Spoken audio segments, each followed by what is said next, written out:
नमस्कार। राष्ट्र, राष्ट्रियता, सभ्यता र संस्कारको सङ्गम बागमती टेलिभिजनको समाचारमा स्वागत छ। म गौरव अधिकारी। प्रारम्भमा मुख्य समाचार। आजदेखि सरकारले कर्मचारीहरूको नियुक्ति, सरुवा, बढुवा केही गर्न नपाउने, प्रदेश र प्रतिनिधि सभा निर्वाचन प्रयोजनका लागि सो काम नगर्न निर्वाचन आयोगको निर्देशन। संघीयता जेसुकै भए पनि सरकार नढोलोस् भन्ने मनसायबाट मुक्त हुन राष्ट्रिय सभा अध्यक्ष तिमिल सिन्हाको भनाई। गलत कुरालाई गलत भन्न सक्ने आँट गर्न मुख्यमन्त्रीलाई चुनौती। सोमबार शेयर बजार नेप्से 4.29 अङ्कले घटेर परिसूचक 1973 अङ्कमा 90 करोड 79 लाखको मात्रै कारोबार। बेलायतको प्रधानमन्त्रीमा लिज ट्रस पक्का, ऋषि सुनक पराजित। ट्रसले मङ्गलबार महारानी एलिजाबेथ द्वितीयसँग नयाँ सरकार गठनको निम्तोका लागि भेट गर्नुहुने। र साफ महिला च्याम्पियनसिप फुटबल प्रतियोगिताको उपाधि जित्न प्रयास गर्ने कप्तान सुब्बाको भनाई। मङ्गलबार उद्घाटन खेलमा नेपालले भुटानसँग खेल्दै।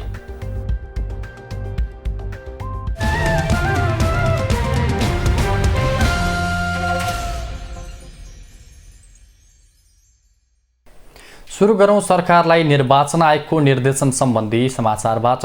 सरकारले आजदेखि कर्मचारीहरूको नियुक्ति, सरुवा, बढुवा कुनै पनि काम गर्न नपाउने भएको छ।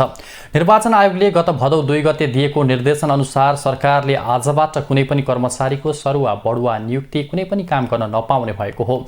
आगामी प्रदेश सभा र प्रतिनिधि सभा निर्वाचन प्रयोजनका लागि सो काम नगर्न आजभन्दा 18 दिन अघि अर्थात् गत भदौ 2 गते नै आयोगले निर्देशन दिएको आयोगका सहायक प्रवक्ता सूर्यप्रसाद अर्यालले बताउनुभयो।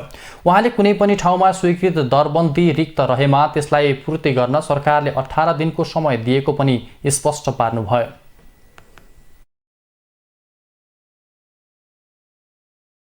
कुनै पनि स्वीकृत दरबन्दीभित्र यदि त्यहाँ पद र पदनाममा कुनै रिक्तता छ भने ती रिक्तता निर्वाचन व्यवस्थापन गर्नको लागि चाहिँ विभिन्न कारणबाट अप्ठ्यारो पर्न सक्ने भएको कारणले गर्दा भदौ 20 सम्म ती पदहरूमा पदपूर्ति गरिसक्नु अथवा सरुवा गर्नुपर्ने छ भने सरुवा गरिसक्नु भन्ने आशयले निर्वाचन आयोगले नेपाल सरकारलाई निर्देशन दिएको थियो।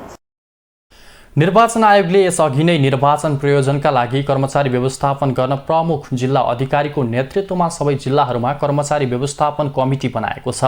कर्मचारीहरूलाई निर्वाचन प्रयोजनका लागि परिचालन गर्न सबै जिल्लाहरूमा सो कमिटीको पनि व्यवस्था गरिएको आयोगका सहायक प्रवक्ता अर्यालले बताउनुभयो। प्रत्येक जिल्लामा प्रमुख जिल्ला अधिकारीको संयोजकत्वमा जनशक्ति व्यवस्थापन गर्नको लागि चाहिँ त्यो कमिटी गठन भएको छ, जसले चाहिँ त्यहाँ कार्यरत जनशक्ति को हुनुहुन्छ अहिले र उहाँहरूलाई चाहिँ निर्वाचनमा कुनै पनि बेला खटाउनलाई सहज होस् भनेर यो व्यवस्थापन अथवा यो निर्देशन दिएको हो। निर्वाचन आयोगले निर्वाचनको मिति घोषणा भएदेखि नै सरकारलाई आचार संहिता लाग्ने पनि स्पष्ट पारेको छ। आगामी मङ्सिर 4 गते प्रदेश सभा र प्रतिनिधि सभा निर्वाचन हुँदैछ।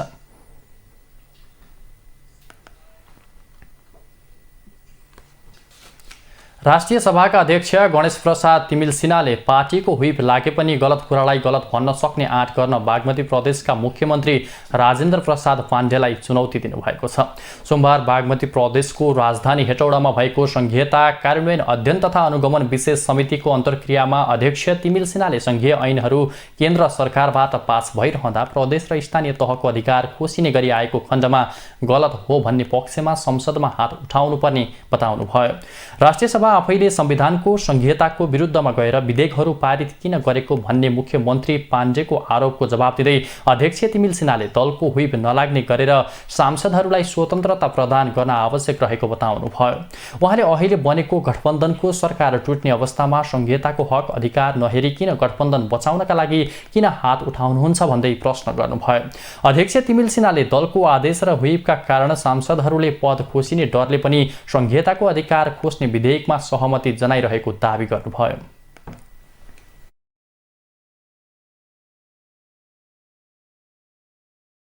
पक्षधर बोल्ने त पक्षमा बोल्नुभयो, त्यो ठिक भइहाल्यो। त्यो ऐनमा यी प्रावधान राख्नु भने यस्तो डरो ढङ्गले बोल्नुभयो अनि भोटिङ गर्ने बेला त टाप ठोकिसक्नु कि त्यहाँनिर त बोले अनुसार हात उठाउन सक्नु भएन। बोले अनुसार हात उठाए विरोधमा जाने हो, कारवाही हुन्छ। अनि लुस्टोको बाहिर जानुभयो, कोही चाहिँ त्यहीँ बसेर पनि हात उठाउनु भयो। समर्थनमा बोल्दा विरोधमा बोल्नुभयो। यो खालको नियति छ नि त हाम्रा सांसदहरूको। उहाँलाई खुला ढङ्गले हामी कार्य गर्न दिन्छौँ। अनि यो संहिताको पक्षमा आएको भनेर वकालत गर्नेहरूले पनि अब सङ्घीय सरकारलाई बलियो बनाउन चाहियो भनेपछि हात उठाइदिनुहुन्छ। उहाँले सरकारले ल्याएका कुनै पनि विधेयकहरू फेल भएमा सरकार नरहने भन्ने चिन्ताले सबै विधेयकमा सांसदहरू पार्टीको व्हिपका कारण सहमति जनाउन बाध्य बनेको उल्लेख गर्दै व्हिप नलाग्ने गरेर सांसदहरूलाई स्वतन्त्र ढङ्गले छोड्नुपर्ने बताउनुभयो। उहाँले हालै आएको नागरिकता विधेयकमा पनि संसदमा छलफलका क्रममा विरोध जनाएका सांसदहरू नै पास गर्ने बेलामा संसदबाटै भागेको बताउनुभयो। उहाँले कुनै डर बिना निस्वार्थ बनेर काम गर्ने हो भने संघीयता र गणतन्त्र बचाउन सकिने पनि स्पष्ट पार्नुभयो।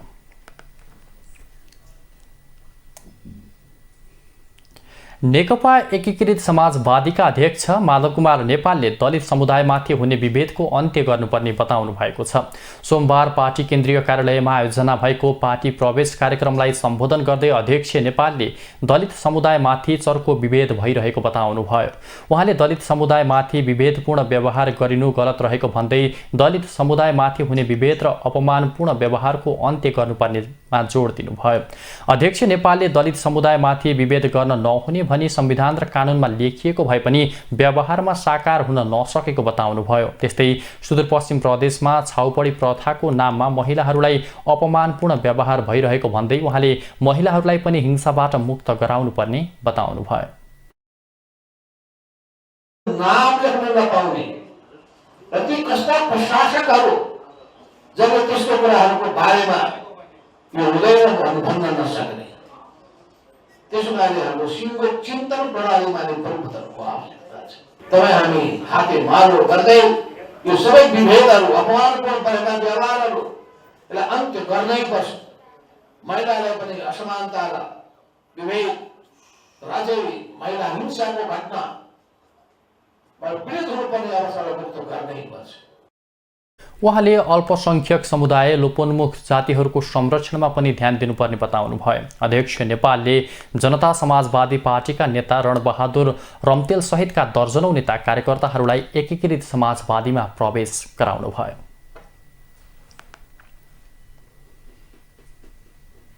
महिला बालबालिका तथा ज्येष्ठ नागरिक मन्त्री उमा रेग्मीले आफ्नो मन्त्रालयको सशक्तिकरण गर्न अति जरुरी रहेको बताउनु भएको छ।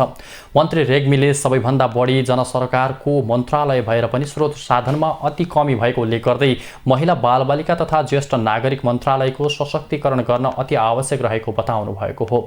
सोमबार काठमाडौँमा आयोजित मानव बेचबिखन विरुद्धको 16औं राष्ट्रिय दिवस मूल समारोहमा बोल्दै उहाँले बजेटको कमी भएकै कारण महिलाहरूको सशक्तिकरण गर्ने कार्यक्रमलाई समेत आफ्नो मन्त्रालयले अघि बढाउन नसकेको स्पष्टीकरण दिनुभयो। दूरदराजमा रहेको महिलाहरूको जीविकोपार्जन राम्रोसँग हुने अवस्थाको सिर्जना गर्न मन्त्रालय चिन्तित भए पनि त्यसका लागि बजेटकै अभाव रहेको मन्त्री रेग्मीको भनाइ थियो। उहाँले सबैभन्दा धेरै जनसङ्ख्या आबद्ध रहेको महिला मन्त्रालयलाई ओझेलमा पर्न दिन नहुने पनि बताउनुभयो।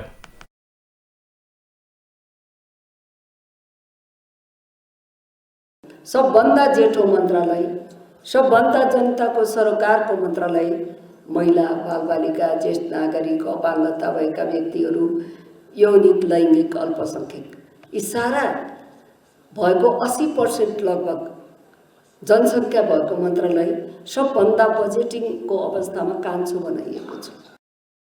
मन्त्री रेग्मीले महिलाहरूले सञ्चालनमा ल्याएका उद्योगहरूका लागि 50% कर छुट गर्न आफू प्रयत्नशील रहेको पनि बताउनुभयो।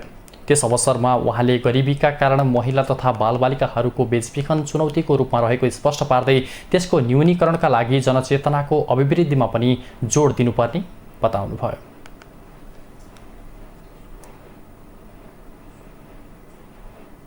समाचारमा एकैछिन विश्राम।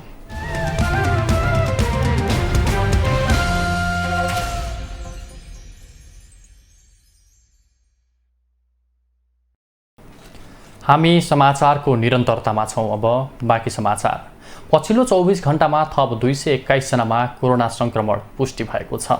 स्वास्थ्य तथा जनसङ्ख्या मन्त्रालयका अनुसार 4058 जनाको परीक्षणमा 221 जनामा संक्रमण पुष्टि भएको हो।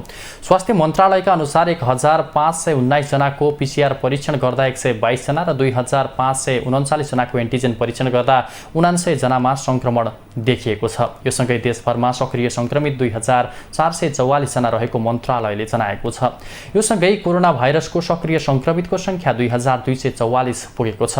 पछिल्लो 24 घण्टामा 206 जना संक्रमण मुक्त भएका छन्, जसमध्ये 2312 जना होम आइसोलेसनमा रहेका छन् भने 132 जना संस्थागत आइसोलेसन र 38 जना आइसियुमा छन्। यस्तै 3 जनाको भेन्टिलेटरमा राखेर उपचार भइरहेको मन्त्रालयले जनाएको छ। सोमबार थपिएसँगै नेपालमा कोरोना संक्रमितको कुल संख्या 11,48,996 पुगेको छ।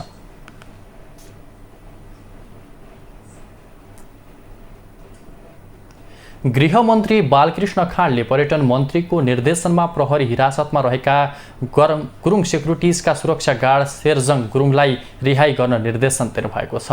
गृहमन्त्री खाँडले सोमबार काठमाडौँका प्रमुख जिल्ला अधिकारी गोविन्द रिजाललाई प्रक्रिया पुर्याएर सुरक्षा गार्ड गुरुङलाई रिहा गर्न निर्देशन दिनुभएको हो। संस्कृति पर्यटन तथा नागरिक उड्डयन मन्त्री जीवनराम श्रेष्ठले आफूलाई दुर्व्यवहार भएको भन्दै गुरुङ विरुद्ध असन्तुष्टि जनाएपछि ठमेल स्थित छाया सेन्टरमा रहेको VFSमा सुरक्षा गार्ड गुरुङलाई प्रहरीले आइतबार हिरासतमा लिएको थियो। BSFमा बायोमेट्रिक्सका लागि पुग्नुभएका मन्त्री श्रेष्ठलाई गुरुङले लाइनमा बस्न आग्रह गरेपछि विवाद भएको थियो।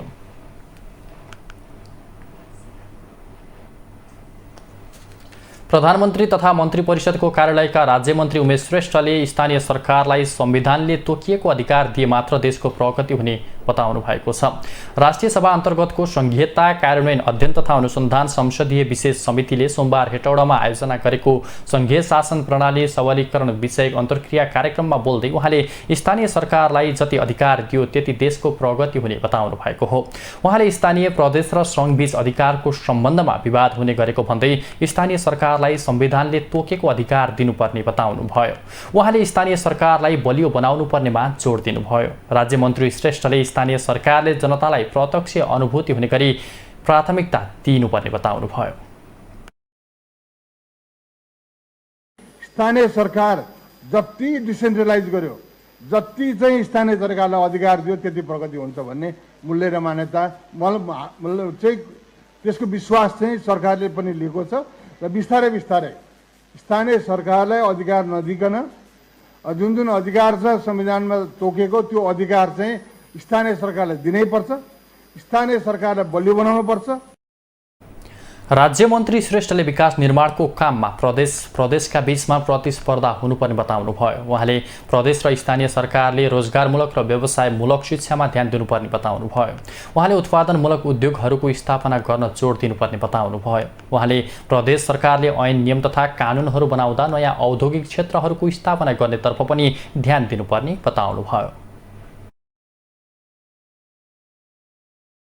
प्रदेश सरकार र स्थानीय सरकारले अबको चाहिँ बेला भनेको अब हामीले रोजगारमूलक व्यवसायमूलक शिक्षादेखि लिएर इभन इन्डस्ट्रियल पार्कहरूदेखि लिएर उद्योगदेखि लिएर हामीले कसरी चाहिँ यहाँ चाहिँ उत्पादनमूलक उद्योगहरूदेखि लिएर यस्ता चिजहरूमा फोकस गर्नु जरुरी छ र इन्फ्रास्ट्रक्चरमा फोकस गर्न जरुरी छ। हेर्नुहोस्, उहाँले संघीयता प्रयोगकै चरणमा रहेको भन्दै धेरै कानुनहरूलाई परिवर्तन गर्न आवश्यक रहेको बताउनु भयो।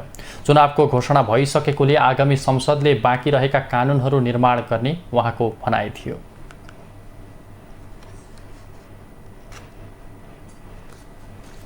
बागमती प्रदेश सरकारका उद्योग वाणिज्य तथा आपूर्ति मन्त्री मिलनबाबु श्रेष्ठले संविधानमा 3 तहको सरकारको अधिकार क्षेत्रको सम्बन्धमा अस्पष्टता रहेको बताउनु भएको छ। राष्ट्रिय सभा अन्तर्गतको संघीयता कार्यान्वयन अध्ययन तथा अनुगमन संसदीय विशेष समितिले सोमबार हेटौडामा आयोजना गरेको संघीय शासन प्रणाली सबलीकरण विषयक अन्तर्क्रिया कार्यक्रममा मन्त्री श्रेष्ठले संघीय सरकारले प्रदेश सरकारलाई दिने अधिकार तथा संविधानले प्रदेश सरकारलाई दिएको अधिकार आदिको बारेमा संविधानमै अस्पष्टता भएकाले संघीय शासन प्रणालीमा अप्ठ्यारो पारेको बताउनु भयो। उहाँले संविधान र ऐनले तोकेको अधिकार पनि सङ्घ सरकारले प्रदेश सरकारलाई नदिनु संघीयता कार्यान्वयनको समस्याको रूपमा रहेको दावी गर्नुभयो। संघीय सरकारबाट प्रदेश सरकारलाई दिने अधिकार के हो, यो ऐनमा के छ, संविधानले दिएका अधिकार के हुन्, स्थानीय तहले गर्नुपर्ने अधिकार के हो, प्रदेश सरकारसँग स्थानीय सरकार लिनुपर्ने सुविधाहरू के, ऐनमा के भाग लाएर लिनुपर्ने हो, यी कुराहरू धेरै संविधानमा सबै यो गोलमटोल भइरहेको कुरा छ। यसले गर्दाखेरि सङ्घीय शासन पद्धतिलाई अलि अप्ठ्यारा पारेको हो कि भन्ने मैले महसुस गरेको छु। कार्यक्रममा बागमती प्रदेश सरकारका खानेपानी ऊर्जा तथा सिँचाइ मन्त्री वसन्त प्रसाद मानन्धरले सङ्घीय सरकार सङ्घीयतालाई प्रवर्धन गर्नेतर्फ नभई निरुत्साहित गर्नेतर्फ अगाडि बढेको बताउनुभयो। उहाँले सङ्घीय सरकारले आफ्नो कार्यालयहरू घटाउनु पर्नेमा झनै बढाउँदै गइरहेको प्रति असन्तुष्टि व्यक्त गर्नुभयो। आफ्ना कार्यालयहरू चाहिँ घटाउने होइन कि बढाउनै लगिराखेको छ क्रमशः। यो सबभन्दा ठुलो समस्याको रूपमा हामी देखिराखेका छौँ। यस प्रकार सङ्घीय सरकार स्वयं यसलाई प्रवर्धन गर्ने भन्दा पनि निरुत्साहित गर्ने ढङ्गबाट अगाडि बढेको प्रष्ट रूपमा देखिन्छ। विभिन्न यसै प्रकारका फोरमहरूमा यो किन भइराखेको छ भनेर हामीले बारम्बार प्रश्न उठाउँछौँ, तर जवाफ दिन चाहनुहुन्न, उहाँहरू त्यो विषयमा बोल्न चाहनुहुन्न। त्यस्तै बागमती प्रदेश सरकारकी कृषि तथा पशुपक्षी विकास राज्यमन्त्री इन्द्रमाया गुरुङले तीन तहको सरकारबीच समन्वय हुन नसकेको धारणा राख्नुभयो। उहाँले सङ्घीयताको सबलीकरणका लागि सबैको ध्यान पुग्नुपर्ने बताउनुभयो। सबै व्यवस्थाले तोकेको अनुसार, व्यवस्थाले दिएको अनुसार राज्यले चाहिँ अवलम्बन गरेको नीति कानुनदेखि सबैलाई चाहिँ सबै किसान तहसम्मको पुग्ने खालको चाहिँ सबलीकरणको कुरामा ध्यान पुगोस्। त्यस्तै बागमती प्रदेश सरकारकी स्वास्थ्य राज्यमन्त्री कल्पना नेपालीले प्रदेश सरकारले धेरै मन्त्री बनाएको भए पनि मन्त्रीहरूले कुनै अधिकार नपाएको गुनासो गर्नुभयो। राज्यमन्त्रीले कुनै अधिकार नपाउने भए मन्त्री बनाउनु आवश्यक नभएको उहाँको तर्क छ। एउटा मन्त्रालयको मन्त्री भइरहँदाखेरि त्यो भित्र भइराखेको कुनै पनि गलत कार्यहरूलाई मैले न्यूनीकरण गर्न सक्दिनँ भने म हुनुको अर्थ हुँदैन। त्यसैले म यस्ता चिजहरूलाई चाहिँ कसरी परिणत गर्न सक्छौँ यसलाई चाहिँ हामीले सोच्नुपर्ने अवस्था आइसकेको छ। उहाँले सङ्घीयताले आफू जस्तो दलित महिला मन्त्रीको तहसम्म पुगेको भन्दै यसलाई उपलब्धिको रूपमा मान्नुपर्ने बताउनुभयो। मन्त्री नेपालीले आफू मन्त्री हुनुभन्दा पनि दलित महिला तथा विपन्न वर्गको लागि आफूले गर्नुपर्ने काम भयो कि भएन भन्ने मुख्य विषय भएको उल्लेख गर्नुभयो।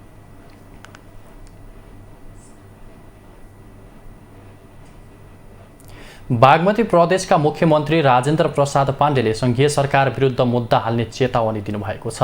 सङ्घीय संसद राष्ट्रिय सभाबाट हालै पारित काठमाडौँ उपत्यका सार्वजनिक यातायात व्यवस्थापन प्राधिकरण विधेयक 2076 र नेपाल प्रहरी र प्रदेश प्रहरी कार्य सञ्चालन सुपरिवेक्षण र समन्वय ऐन 2076लाई संशोधन गर्न बनेको विधेयक सङ्घीयता र संविधान विरोधी रहेको जिकिर गर्दै मुख्यमन्त्री पाण्डेले सङ्घीय सरकार विरुद्ध केही दिनभित्रै मुद्दा हाल्ने बताउनु भएको हो। राष्ट्रिय सभा अन्तर्गतको सङ्घीयता कार्यान्वयन अध्ययन तथा अनुगमन संसदीय विशेष समितिले सोमबार हेटौडामा आयोजना गरेको सङ्घीय शासन प्रणाली सबलीकरण विषयक अन्तर्क्रिया कार्यक्रममा बोल्दै उहाँले सङ्घीयता विरोधी संविधान विपरीतको सो विधेयक किन पारित गरेको भनेर राष्ट्रिय सभालाई प्रश्न समेत गर्नुभयो। राष्ट्रिय सभा आफैले संविधानको विरुद्धमा गएर सङ्घीयताको विरुद्धमा गएर ती दुईवटा विधेयकहरू पारित गरेको मुख्यमन्त्री पाण्डेको गम्भीर आरोप थियो।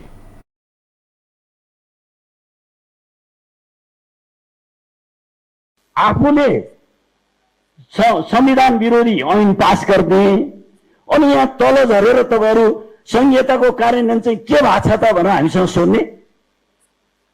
तपाईँहरू प्रश्नसँग भन्न चाहन्छु कि तपाईँले यो कुरा सिरियसली लिएर जानुहोस्, होइन भने तपाईँहरू संहिताको विरोधी केन्द्रमा बसेर छलफल गर्ने मध्येको तपाईँहरू पनि हो। म खिमलाल देवकोटालाई नै यही आरोप लाउँछु।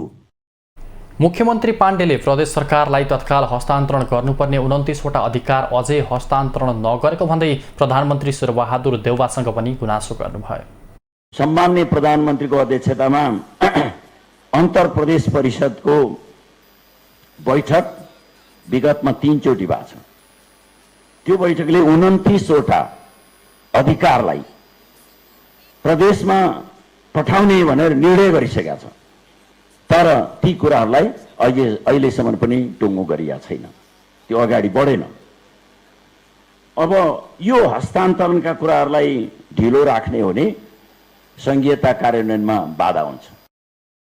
मुख्यमन्त्री पाण्डेले संघीयतालाई बलियो बनाउनका लागि स्थानीय सरकार र प्रदेश सरकारलाई स्रोत संरचना र अधिकार दिनुपर्ने भए पनि संघीय सरकारले त्यो दिन नचाहेको आरोप समेत लगाउनुभयो। समाचारमा एकैछिन विश्राम।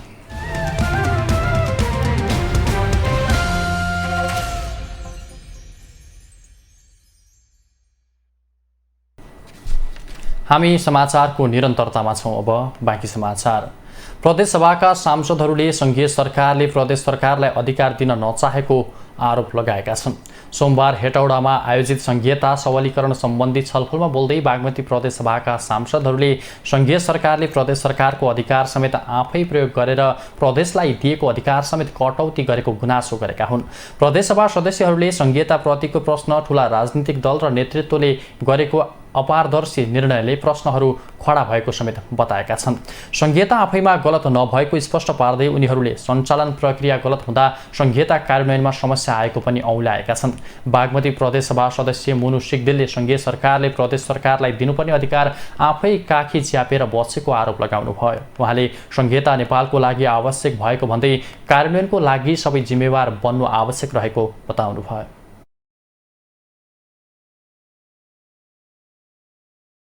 नीति निर्माण गर्ने कुरा सङ्घीय सरकारले जुन एउटा काखी च्यापेर बसेको छ अधिकारहरू तल प्रदेशमा दिनै खोजेको छैन। तपाईँ हेर्नुहोस्, अहिले केन्द्रीय सरकारको त्यो मोटो किताबमा हेर्नु त 2 लाख 5 लाख 10 लाख त्यो 50-60 हजारको योजना पनि छ। किन त्यो अहिलेसम्म आइराखेको छ? बागमती प्रदेशसभा सदस्य माधव पौडेलले प्रदेश सरकारलाई दिएको अधिकारलाई पनि सङ्घीय सरकारले कटौती गरेको बताउनुभयो। पौडेलले प्रदेश सरकारले बनाएका नीति निर्माण कार्यान्वयनमा समेत सङ्घीय सरकारले समस्यामा पार्ने गरेको बताउनुभयो। खास गरेर अहिले प्रदेश सरकार चाहिँ अगाडि बढ्ने क्रममा प्रदेशलाई दिएको एकल अधिकारलाई पनि सङ्घले कटौती गर्ने कामहरू गरेको छ। त्यस्तै प्रदेशसभा सदस्य उच्च नारायण श्रेष्ठले स्थानीय सरकारले प्रतिपक्षको कुरा सुनवाई नगरेर अधिनायकवाद ल्याउन खोजेको बताउनुभयो। उहाँले स्थानीय सरकार सञ्चालनमा पनि प्रतिपक्षको कुरा सुनवाई हुने गरी कानुन ल्याउन आवश्यक रहेको बताउनुभयो। स्थानीय सरकारमा विपक्षीहरूको कुरा सुनवाई नै हुँदैन त्यहाँ, किन भन्दा विपक्षी भन्ने त्यहाँ प्रावधान नै राखेको छैन र त्यही भएर यो स्थानीय सरकार चाहिँ अधिनायकवादतिर गएको हो कि भन्ने हामीले महसुस गरिरहेको छौँ। त्यस्तै बागमती प्रदेशसभा सदस्य रमा आले मगरले प्रदेश सरकारले आफ्नो अधिकार लिनको लागि मुद्दा हालेर अगाडि बढ्नुपर्ने बताउनुभयो। उहाँले सङ्घीय सरकारले सजिलै प्रदेश सरकारलाई अधिकार नदिने भएकाले मुद्दा हालेर अधिकार ल्याउनु पर्नेमा जोड दिनुभयो। साझा अधिकारसँग सन्दर्भित रहँदाखेरि प्रदेश सरकारले पनि स्थानीय सरकारले पनि आफूलाई आवश्यक पर्ने ऐन बनाउनुपर्छ र अगाडि बढ्नुपर्छ। यदि त्यो कार्यान्वयन हुन दिँदैन भने, कार्यान्वयन हुने सन्दर्भमा अप्ठ्यारो परिस्थिति आउँछ भने त्यसमा मुद्दा हाल्नुपर्छ र मुद्दाको प्रक्रियाबाट चाहिँ अगाडि बढ्नुपर्छ भन्ने मलाई लाग्छ। त्यसो हुँदा अधिकार हामीले सोचे जस्तो सजिलै हामीलाई आउँछ भन्ने कुरामा म चाहिँ विश्वस्त छैन। त्यस्तै बागमती प्रदेशसभा सदस्य सोमबहादुर गुलामले ग्रामीण क्षेत्रका जनतालाई सिंहदरबारको सुविधा पुर्याउनका लागि आएको सङ्घीयता कार्यान्वयनमा विकृति आएपछि सङ्घीयतामाथि प्रश्न उठेको दावी गर्नुभयो। उहाँले मुख्यमन्त्री, मन्त्री, सांसदहरू सुशासनका कुरा गर्ने तर प्रदेशमा 7 वटा मन्त्रालय हुनुपर्ने तर 18 वटा बनाएकाले सङ्घीय सरकार माथि नै प्रश्न खडा भएको बताउनुभयो। म के भन्छु भने हामीले सुशासनको कुरा गरिरहँदा हामी नै यही मुख्यमन्त्रीहरू, हामी नै मन्त्रीहरू, हामी नै सांसदहरू, यहाँ 7 भन्नुभयो उहाँले मन्त्रालय, हामी त यहाँ त 18 पुर्याइराखेका छौँ। त्यो अरूले गरे होइन, हामी आफैले यस्ता चिजहरू जो आफैले आफैमाथि प्रश्न खडा गरिराखेका छौँ हामी। उहाँले सङ्घीयतामाथिको प्रश्न प्रदेश सरकारहरूले गरेको विकृतिले गर्दा भएको बताउनुभयो। देश सङ्घीयतामा गए पनि विकास प्रक्रिया काठमाडौँमुखी बनाउँदा अन्य क्षेत्रका जनताले सङ्घीयता अनुभूत गर्न नपाएको सांसद गुलामको भनाइ थियो।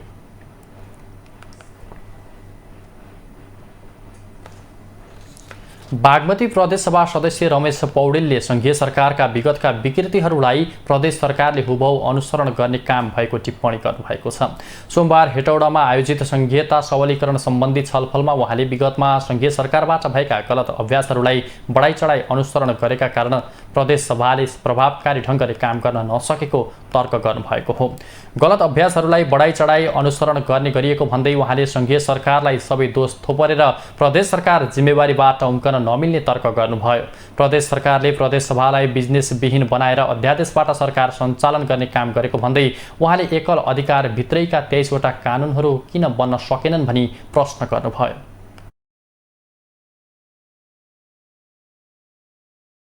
त्यसमध्ये अहिले 37वटा कानुनहरू बन्न सकेनन् र 37वटामा 14वटा कानुन चाहिँ साझा अधिकारसँग सम्बन्धित भएको कारणले बन्न सकेनन्। अब 23वटा कानुनहरू एकल अधिकार भित्रै भएका कानुनहरू बन्न सकेनन्। अब यसको दोष कसलाई लाउने हो? उहाँले 5 वर्षसम्म पनि काठमाडौँ बलको दक्षिणकाली हुँदै हेटौडा पुग्ने सडक बन्न नसकेको तर्फ पनि तीखो व्यङ्ग गर्नुभयो। बलको दक्षिणकाली हुमाने फाकेल हुँदै जुन हामी आउँछौँ, यो 5 वर्ष अगाडि र अहिलेको स्थिति मूल्याङ्कन गरौँ, त्यहाँनिर खाल्डा खुल्डीको आकार पनि बढेको छ, सङ्ख्या पनि बढेको छ। हाम्रो अनुहार त्यहाँनिर देखिन्छ। त्यहाँ जमेको पानीमा यसो हामी रोकेर हेरौँ, प्रदेशको अनुहार त्यहाँनिर देखिन्छ। उहाँले संघीयतालाई सबलीकरण बनाउन प्रदेश मन्त्रालयको संख्या 7 मा सीमित बनाउनु पर्ने, सांसद विकास कोष खारेज गर्नुपर्ने, प्रदेश नीति तथा योजना आयोगमा दक्ष व्यक्तिलाई नियुक्ति गर्नुपर्ने, विकास आयोजनाको छनौट आयोग मार्फत गर्नुपर्ने, परियोजना बैंकको अवधारणालाई पूर्ण रूपमा लागू गर्नुपर्ने, 50 लाख र त्योभन्दा माथिको योजनाहरूमा मात्रै प्रदेशले हात हाल्नुपर्ने लगायत सुझाव पनि दिनुभयो।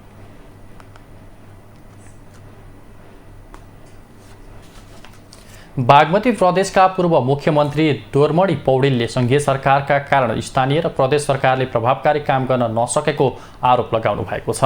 प्रदेश राजधानी हेटौडामा सोमबार भएको संघीयता सबलीकरण सम्बन्धी छलफलमा बोल्दै उहाँले संघीय सरकारको मानसिकतामा परिवर्तन नभएसम्म प्रदेश र स्थानीय सरकारका काम कारबाही प्रभावकारी बन्न नसक्ने बताउनु भएको हो। संघीय सरकारका कारण प्रदेश सरकारले आफ्नो कामको प्रदर्शनलाई देखाउन नसकेको गुनासो गर्नुभयो। उहाँले संघीय सरकार नै प्रदेश र स्थानीय सरकारलाई सबल बनाउन नचाहिरहेको दावी गर्नुभयो। समस्या सिंहदरबारमा छ। सिंहदरबार तपाईँ अधिकार दिन चाहँदैन, यो कुरा सत्य हो। सिंहदरबार अधिकार दिन चाहँदैन र सिंहदरबारकै कारणले आज संघीयतामाथि प्रश्न पनि विभिन्न ठाउँमा उठ्ने गरेको छ। उहाँले संघीय सरकारले प्रदेश र स्थानीय सरकारको हात बाँधेर राखेको दावी गर्नुभयो। संघीयता आउने बित्तिकै दिल्लीका केजरीवालले जस्तो काम गर्नुपर्ने मानसिकता राखिएको उल्लेख गर्दै उहाँले दिल्लीको जस्तो अधिकार नेपालको प्रदेश सरकारलाई सङ्घ सरकारले दिएको छ कि छैन भन्ने मूल्याङ्कन गर्ने काम नभएको गुनासो गर्नुभयो। अब केजरीवालले कसरी गरिरहेछ, त्यो केजरीवालको हैसियतमा केजरीवाल जस्तो काम गर्न हामी सक्छौँ कि सक्दैनौँ होइन। हाम्रा के छन् अप्ठ्याराहरू, बाधाहरू के छन्, हामीसँग कति राइट छ, कति अधिकार छ भन्ने कुरा हामीले त्यसको बारेमा विश्लेषण गर्दैनौँ।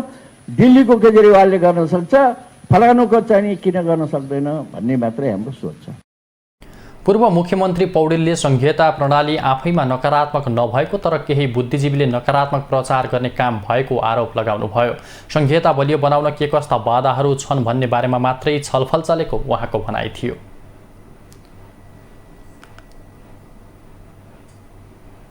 साझा प्रकाशनले पुस्तकालय दिवस र दशैंको अवसर पारेर पुस्तक प्रदर्शनी सुरु गरेको छ।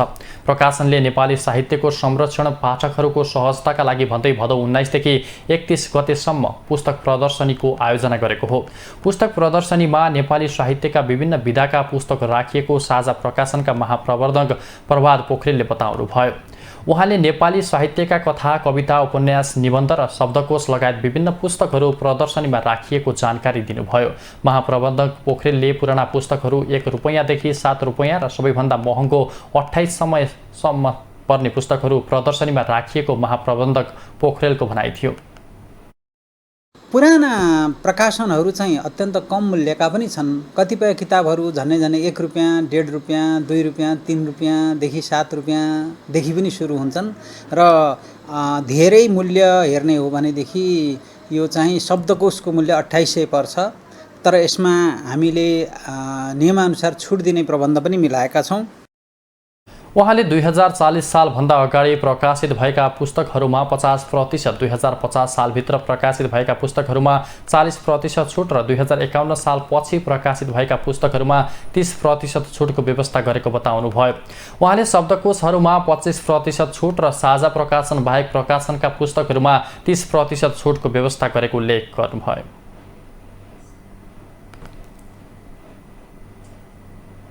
दशरथ रङ्गशालामा 10 वर्षपछि कन्सर्ट हुने भएको छ।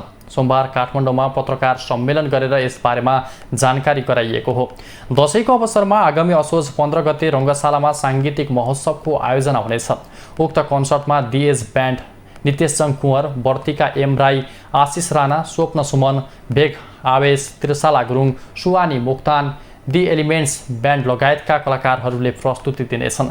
कार्यक्रममा बोल्दै पार्टी नेपालका श्री गुरुङले साङ्गीतिक कार्यक्रमले युवा वर्गमा दशैंको प्रवर्धन गर्दै एकताको सन्देश दिने, वर्षौंदेखि थलिएको इभेन्ट म्यानेजमेन्ट व्यवसायको हौसला बढाउने र नेपाली कला तथा संस्कृतिलाई युवा पुस्तासँग जोड्न सघाउने लक्ष्य राखिएको बताउनुभयो। 20,000 भन्दा बढी दर्शकको अपेक्षा गरिएको यो सांगीतिक महोत्सव यस दशककै भव्य हुने लक्ष्य राखिएको छ। यस महोत्सवले शहरी युवा वर्गमा बडा दशैंको प्रवर्धन गर्दै एकताको सन्देश दिने, वर्षौंदेखि थलिएको इभेन्ट म्यानेजमेन्ट व्यवसायलाई हौसला बढाउने साथै नेपाली कला तथा संस्कृतिलाई युवा पुस्तासँग जोड्न सघाउ पुर्याउने लक्ष्य राखिएको छ। दशैं महोत्सवको टिकट प्रतिस्पर्धा समेत राखिएको र यसमा उत्कृष्ट 10 जनाले पोखरा रिसोर्ट प्याकेज, विभिन्न रेस्टुरेन्टमा डिनर प्याकेज, भिआइपी एक्सेस लगायत पुरस्कारहरू प्रदान गरिने उहाँको भनाइ थियो। कन्सर्टको आयोजना party Nepal, arbiter group, KTM live तथा अफ्टेन्जली मिडियाको संयुक्त आयोजनामा हुन लागेको हो।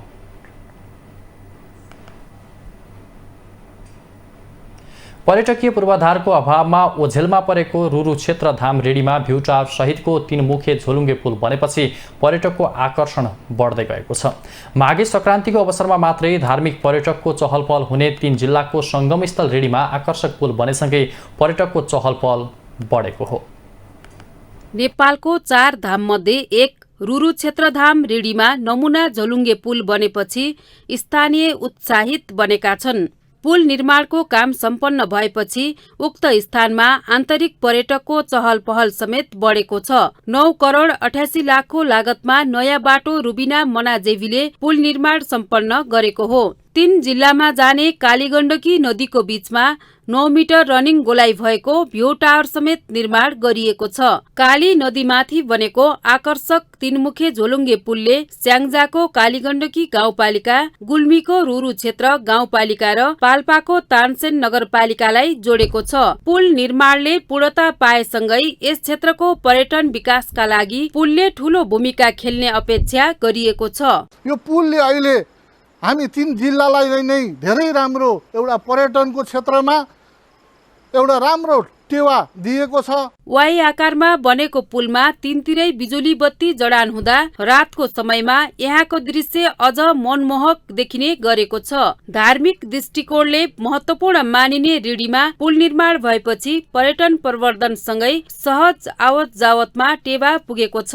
जुन यो रुरु क्षेत्र धाम छ, यो धाम भनेको पवित्र धाम हो। यहाँ मान्छे हजुरको चाहिँ माघे सङ्क्रान्तिमा 10औं-15औं दिनसम्म मेला लाग्छ।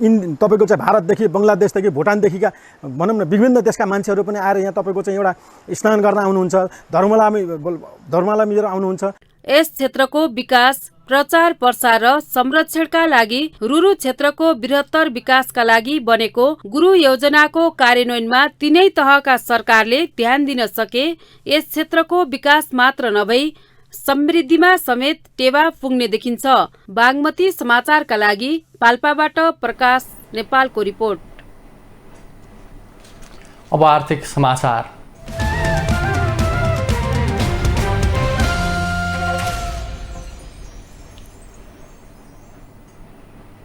सोमबार शेयर बजार नेप्सेमा सामान्य अङ्कको गिरावट आएको छ। आइतबार बजारमा झिनो सुधार देखिएको भए पनि सोमबार पुनः 4.29 अङ्कले घटेको हो। समग्रमा 0.22% बजार घट्दा नेप्से परिसूचक 1973.01 अङ्कमा चढेको छ। 224 कम्पनीका 24,44,344 किता सेयर 90 करोड 79,04,751 रुपियाँमा कारोबार भएको छ। समग्रमा बजार घटेको दिन उत्पादनमूलक समूह 1.87 र लघुवित्त समूह 2.5 अङ्कले बढेका छन्। बाँकी समूह भने ओह्रालो लागेका छन्। सबैभन्दा बढी अन्य समूह 15.21 अङ्कले घटेको छ। मैलुङ खोला जलविद्युत कम्पनीका लगानीकर्ताले सबैभन्दा बढी 7.43% कमाउँदा रुरु जलविद्युतका लगानीकर्ताले सबैभन्दा बढी 6.55% गुमाएका छन्। रेडी पावर कम्पनीको 9 करोड 96,94,721 रुपियाँको कारोबार भएको छ।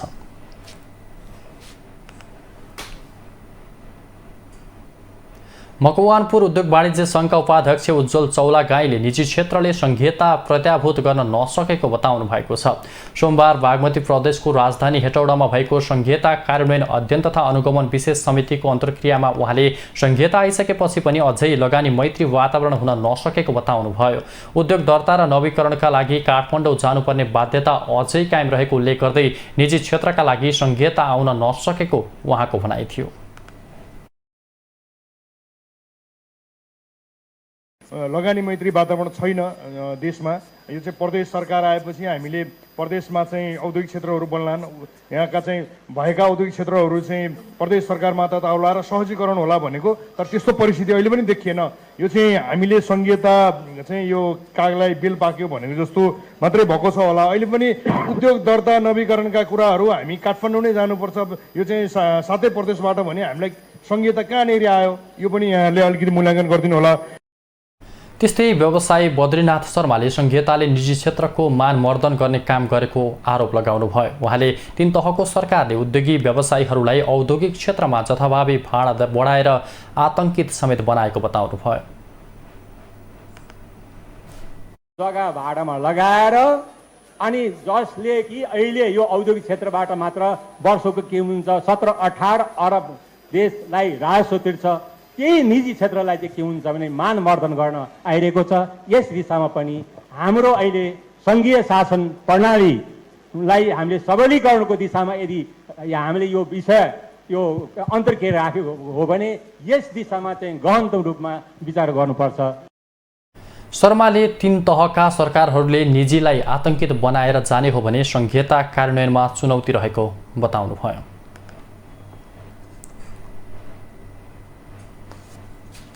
अब अन्तर्राष्ट्रिय समाचार।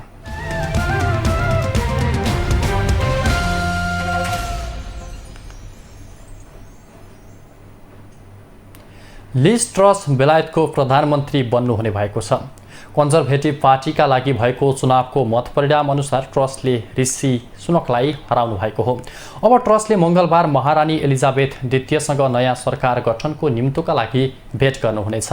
मत परिणाम अनुसार लिज ट्रसले 80,326 र ऋषि सुनकले 60,379 मत प्राप्त गर्नुभएको छ। विजयी भएपछि ट्रसले मतदातालाई धन्यवाद दिँदै बेलायतको सुखद भविष्यका लागि आफूले काम गर्ने बताउनु भएको छ। उहाँले ब्रेक्जिट, कोरोना विरुद्धको सशक्त लडाईँ र युक्रेनमा रुसको दमन विरुद्ध अडिग रहेकोमा प्रधानमन्त्री बोरिस जोन्सनलाई पनि धन्यवाद दिनुभएको छ। बेलायतको कन्जर्भेटिभ पार्टीले प्रधानमन्त्रीका लागि कार्यकर्ताबाट नै नेतृत्व छान्ने गरेको छ। विभिन्न विवादमा मुछिएपछि चर्को आलोचनामा घेरिएका जोन्सनले पद त्याग गर्ने घोषणा गर्नुभएको थियो।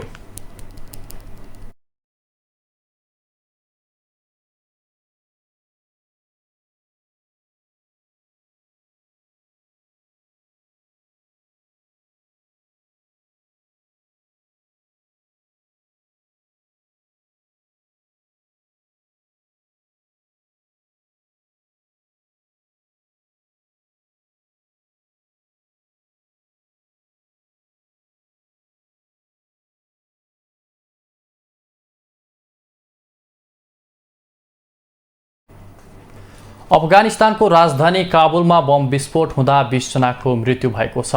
काबुलमा रहेको रुसी दूतावास नजिक भएको विस्फोटमा केही घाइते भएका छन्। घटनामा मारिनेमा 2 जना दलका नेता पनि रहेका छन्। घटनामा थुप्रै सवारी साधनमा क्षति पुगेको छ भने रुसी दूतावासका सिसाहरू फुटेका छन्। घटनापछि सो क्षेत्रलाई सिल गरी अनुसन्धान थालिएको छ। यसअघि गत अगस्तमा हेरात प्रान्त स्थित मस्जिदमा भएको विस्फोटमा 18 जनाको मृत्यु भएको थियो भने 23 जना घाइते भएका थिए। अफगानिस्तानमा पछिल्लो समय आतंकवादी घटना तीव्र रूपमा बढेको छ। अब खेलकुद समाचार।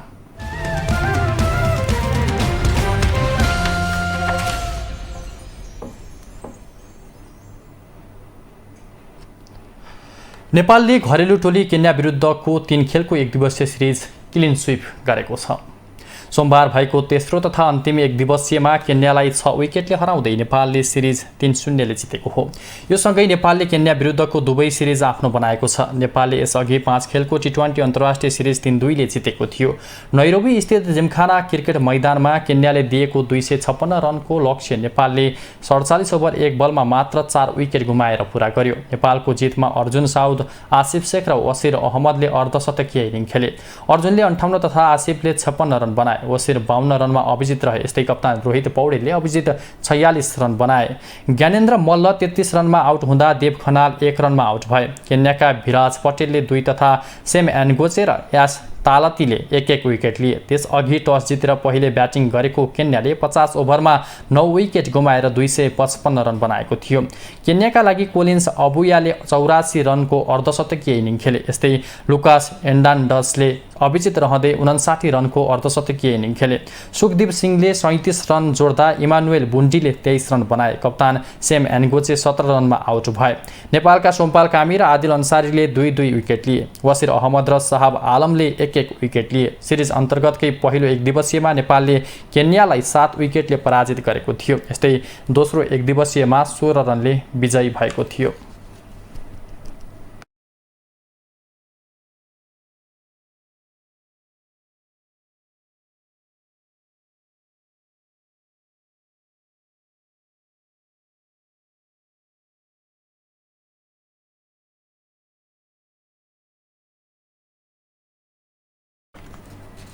नेपालमा मङ्गलबारबाट आयोजना हुन लागेको साफ महिला च्याम्पियनसिप फुटबल प्रतियोगिताको उपाधि जित्नका लागि प्रयास गर्ने नेपाली राष्ट्रिय महिला टिमकी नवनियुक्त कप्तान एन्जिला तुम्बापोले बताउनु भएको छ।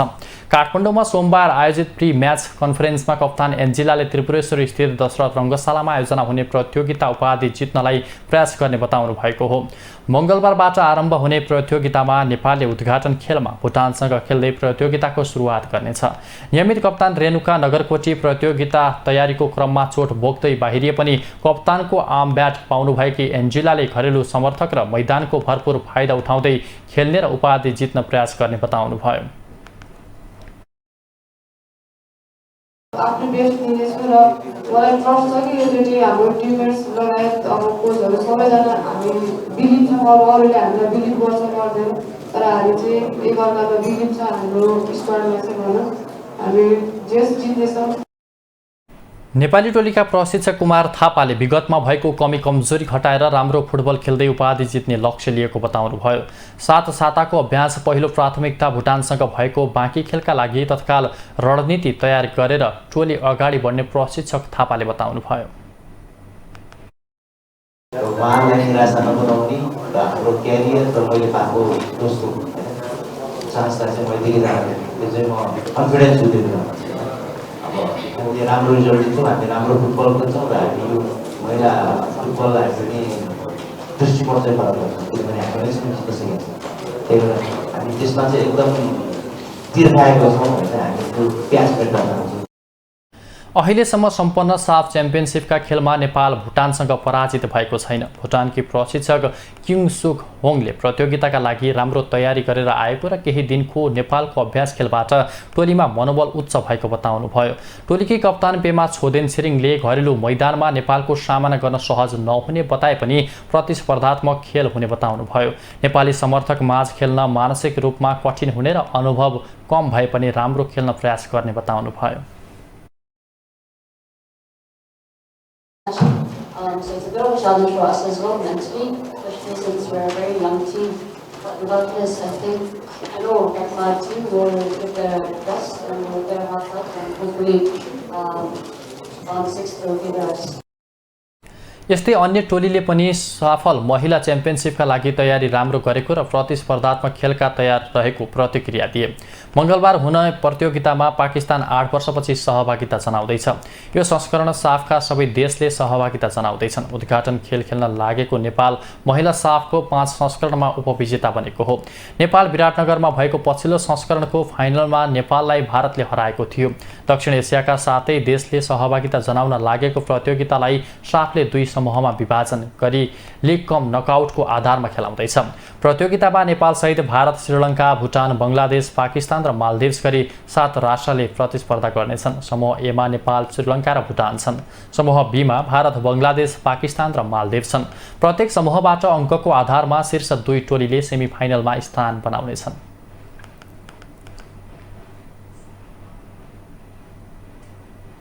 अब मौसम सम्बन्धी जानकारी।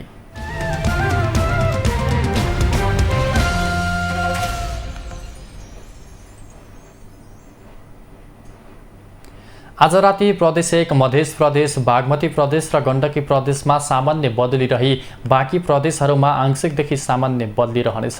प्रदेश 1, मध्य प्रदेश र बागमती प्रदेशका केही स्थानहरूमा र बाँकी प्रदेशहरूको 1-2 स्थानमा मेघगर्जन, चट्याङसहित हल्कादेखि मध्यम वर्षाको सम्भावना रहेको छ। प्रदेश 1 को 1-2 स्थानमा मेघगर्जन, चट्याङसहित भारी वर्षाको सम्भावना रहेको छ।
समाचारको अन्त्यमा पुनः मुख्य समाचार। आजदेखि सरकारले कर्मचारीहरूको नियुक्ति सरुवा बढुवा केही गर्न नपाउने, प्रदेश र प्रतिनिधि सभा निर्वाचन प्रयोजनका लागि सो काम नगर्न निर्वाचन आयोगको निर्देशन। संघीयता जेसुकै भए पनि सरकार नढोलोस् भन्ने मनसायबाट मुक्त हुन राष्ट्रिय सभा अध्यक्ष तिमिल सिन्हाको भनाई, गलत कुरालाई गलत भन्न सक्ने आँट गर्न मुख्यमन्त्रीलाई चुनौती। सोमबार शेयर बजार नेप्से 4.29 अङ्कले घटेर परिसूचक 1973 अङ्कमा 90 करोड 79 लाखको मात्रै कारोबार। बेलायतको प्रधानमन्त्रीमा लिज ट्रस पक्का, ऋषि सुनक पराजित, ट्रसले मङ्गलबार महारानी एलिजाबेथ द्वितीयसँग नयाँ सरकार गठनको निम्तोका लागि भेट गर्नुहुने। र साफ महिला च्याम्पियनसिप फुटबल प्रतियोगिताको उपाधि जित्न प्रयास गर्ने कप्तान सुब्बाको भनाई, मङ्गलबार उद्घाटन खेलमा नेपालले भुटानसँग खेल्दै।